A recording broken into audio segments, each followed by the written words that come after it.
Welcome back to Gaming with Spoons. Let's go ahead and hop into my official review of God of War. Oh my gosh, if you haven't played this game, you absolutely need to go and pick this game up. It is an absolute masterpiece and a game that I think will be remembered for quite a while to come. Now, this game in itself sets up Kratos in a very different direction than we know him before. For those of you who have played God of War games, you know Kratos' cold, bitter, heartless personality doesn't give a shit who he kills in his quest to get revenge.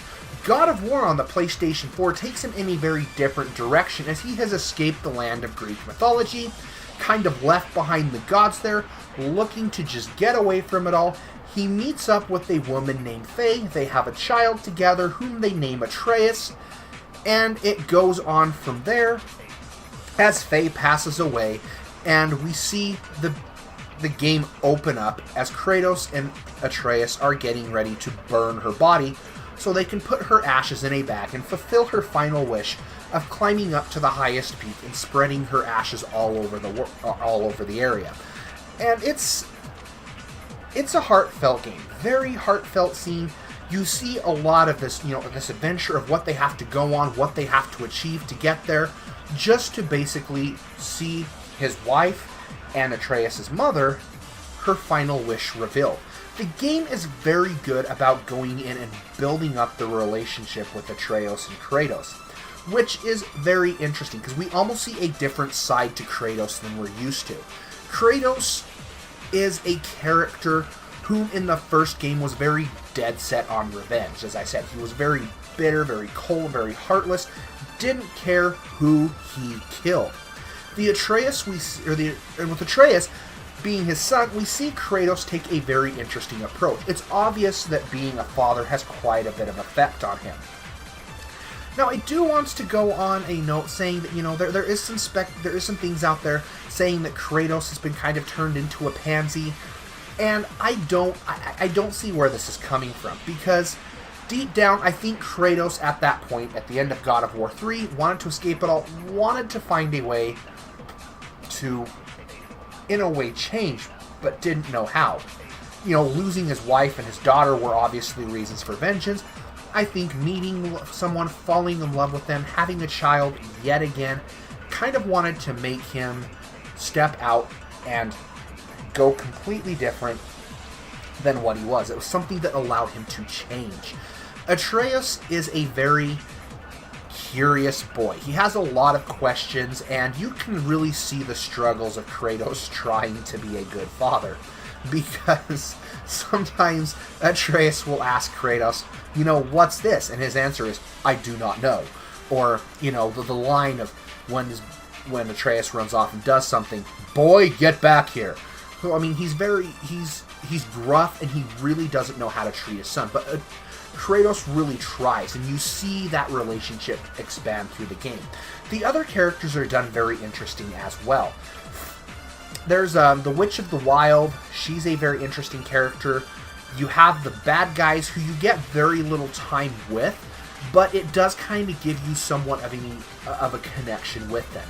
And it sets them up in very unique ways, and I'm very curious to see where the sequels are going to take these bad guys and the Norse mythology and how it's going to intertwine those stories within the game. Yes, we do know there's getting a sequel. No, I'm not going to be spoiling anything in this review, so do not worry.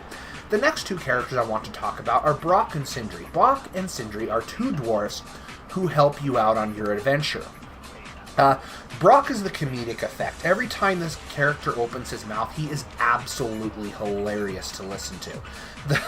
The jokes he comes up with, the things he says, is just absolutely funny, and I love listening to what this guy has to say. Then you have Sindri. Sindri is the opposite of what Brok is. He's kind of quiet in some ways, but yet he also is a germaphobe and makes it as such. There's a bitter feud going on between these two, and again, that's something the story's gonna have to play out. But this really is a story and characters you'll want to go in pretty much blindly and not really go in any further. Now, if you're wondering why there's no gameplay footage playing, it's because I got so immersed into the game I actually forgot to record anything in the earlier segments, and because of spoilers going on by the time I realized that, there were things that happened in the game, certain items that you come across that are being used. I just didn't want to end up spoiling anything for those who want to go in blindly, so that's why there's no gameplay footage in this review. But let's go in and talk about the gameplay, because the gameplay does something very different from past God of War games, but is still very much the same.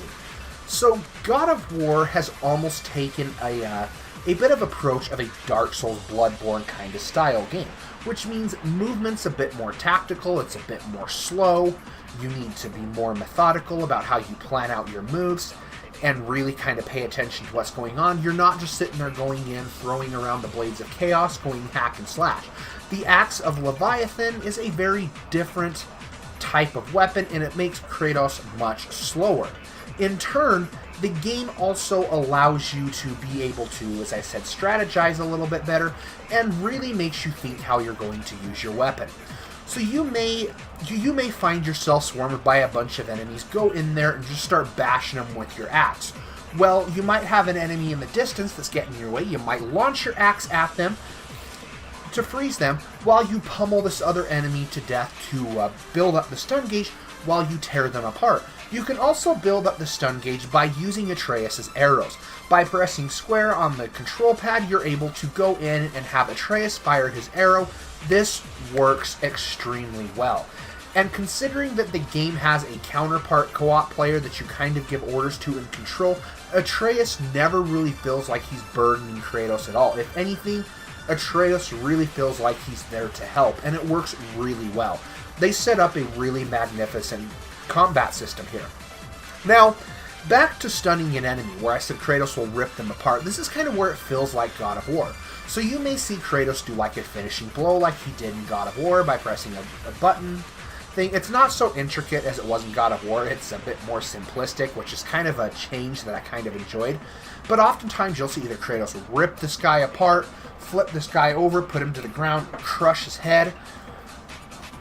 So there's definitely those combo finishers that you're going to see there, and it's very much a little welcome return to form thing that we were really expecting, and it works very well.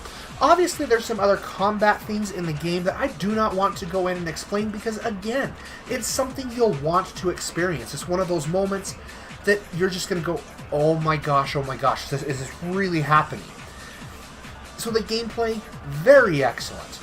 Now let's go ahead, finish up, and talk about some other things that the game does so well. The graphics in this game are flat out beautiful. If you have a PlayStation 4 Pro and a 4K TV with HDR on it, you're going to be blown away. It looks so damn good. I'm playing on a regular PlayStation 4 in 1080p, and I'm absolutely stunned by its visuals and what this game is being able to show graphically. So amazing to look at. So much detail that has gone on. And Kratos' beard, it looks like actual hair. It's almost scary. But it's beautiful to look at, and I've always found myself just stopping and looking at the scenery, just enjoying the game and seeing the beauty that the world has to offer. There's so much eye candy to this game that it's absolutely insane. Not to mention all the different worlds kind of have their own setup and style, and you'll learn as you travel to the different sections of the world, to Alfheim, to Muspelheim, to Nibelheim, to Jotunheim, Midgard, and kind of what they have set up. It's really interesting in that aspect. One of the things that I do really want to finish out talking is the music. Because the music in itself, while it isn't something I'm going to find myself going around and humming anytime while I go to work, it works very well for the game. While not necessarily catchy, it is a very good soundtrack that really brings this world to life, and it does very well in building that up. And if you are looking for an excellent game to play on PlayStation 4, if you're looking for a reason to pick up a PlayStation 4, do this. This is a must-own game on the PlayStation 4. If you haven't picked it up, you need to. If you have played God of War before, you need to pick this up, because really this stands as one of the best narrative and character-driven games I think I have ever played. It really takes what The Last of Us is kind of built on and just steps it up a notch. It's going to be really hard for a game in a while to come and top this as well as God of War has been able to pull this off. And it's so nice to be able to see this game getting the praise that it is. But this has been my official review of God of War. We got one last thing to do here. Let's go ahead and place the final verdict on God of War and give it a score. I'm going to give God of War a 10 out of 10. The game is just incredible, a must-own on the PlayStation 4, so if you haven't picked it up, please go out and support this amazing game, because the team over at Santa Monica Studios absolutely blew it out of the park, and you can see the game oozing with passion. You guys have been watching Gaming with Spoons. Be sure to hit subscribe there for me if you haven't already, so you can keep up to date with my reviews, my other videos, and you can also follow me on Facebook and Twitter. Links are going to be down below in that description box. And most importantly, stay happy, be happy, game happy. Spoons is checking out.